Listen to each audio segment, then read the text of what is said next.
Hi, this is Dandan at DG Recruits. Today I'm going to cover a few limiting beliefs that whether you're 1 month in the business or 10 years in the business, that we can benefit from breaking free of. The first limiting belief that I think really impacts you at any level is this feeling that you are not liked, that you are not welcomed, that you're just pestering people.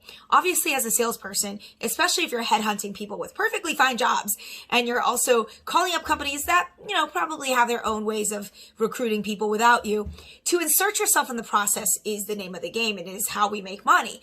But to do that, you have to feel this almost shamelessness of being able to do that. And if you don't feel liked, if you don't feel wanted, if you feel like a bother, then it will be very hard for you to really push through organically, authentically, sincerely, and hungrily so that you actually get your point across. Obviously, if you don't think people like you, it's going to take very little to demoralize yourself, to make yourself feel very upset at the opportunity ahead, and also just feel not wanted. And this feeling is not very good.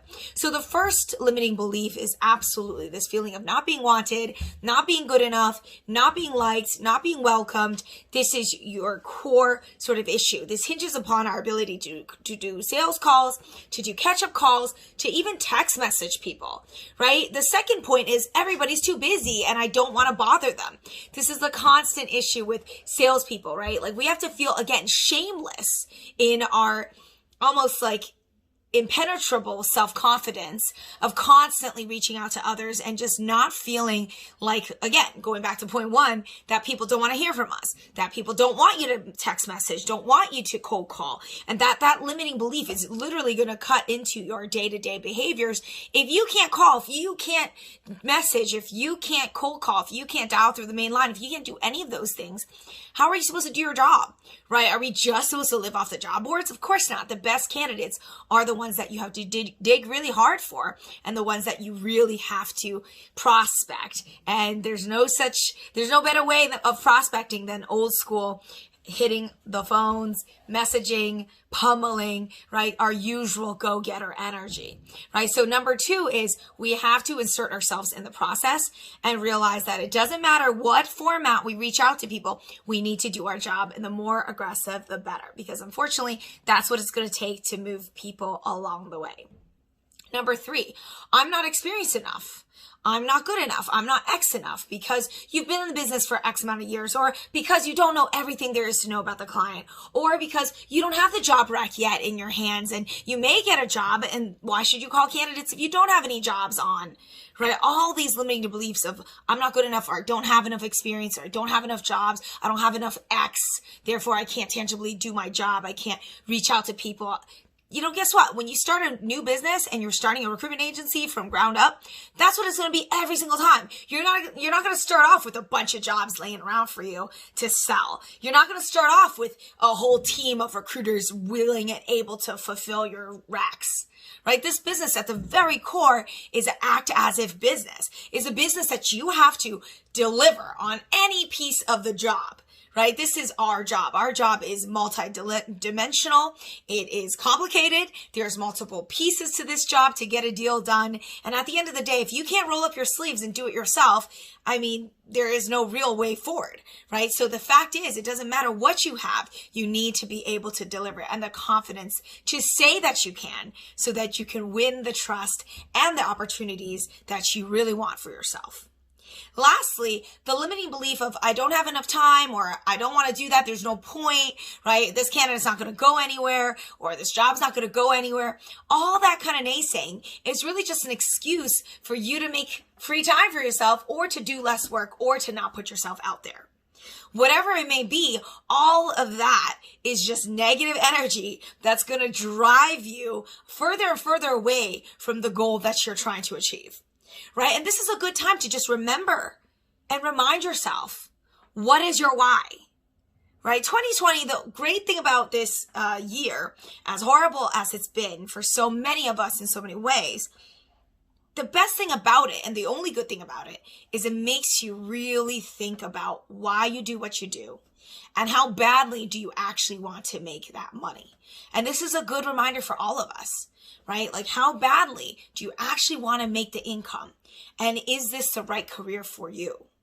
right? Is this a career that you're fighting hard for, that you are just like, I need this to survive? And if it's not, maybe it's a good time to think about exiting the industry, or maybe you're just in an environment that you're not really happy with.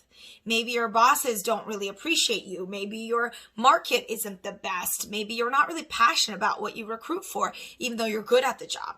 So what can you do to fall in love again with this career? Because at the end of the day, all of the self-limiting beliefs, whatever have you, they're a moot point if you don't genuinely want to succeed and make money as an agency recruiter, right? If you don't have love for the business, if you're not really gung-ho about headhunting, none of those limiting beliefs matter, right? Because it's not your long-term goal. It's not your future, right? So what do you love about this industry? What do you love about this job?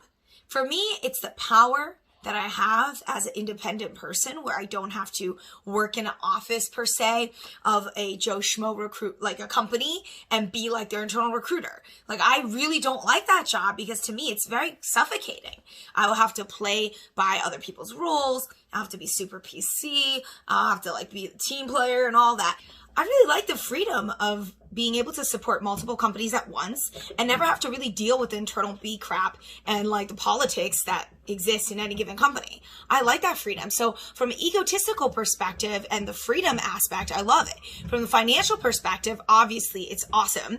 In agency recruiting, I can make money on every single deal instead of just doing a 9-to-5 job and just praying and hoping that I get some type of bonus, right? Again, it fundamentally comes down to the fact that I really see myself as being capable of being successful in a sales role, that I can see the money that there is to be made in this business, that I understand the business model. And I think that 25% of someone's base salary is a crazy good return on a deal. And that I would like to do more and more of those, and eventually maybe have my own agency down the line, right? These are the thoughts that I think propel most people to stay in this type of work. It's this entrepreneurial spirit, and it's this financial opportunity.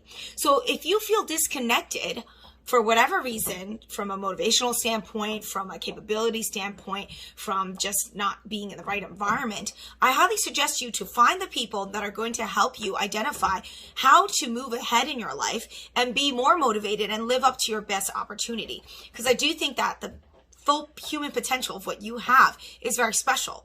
So it's time to revisit that and see what's a way that you can reinvigorate yourself to live up to your full potential. Obviously, feel free to reach out to my team and I. We are eager to talk to you, DG Recruit. We're actively looking for recruiters at all levels, and we're certainly open for a conversation to discuss what are some of the missing factors that could really benefit you in terms of amping up your opportunity in this business.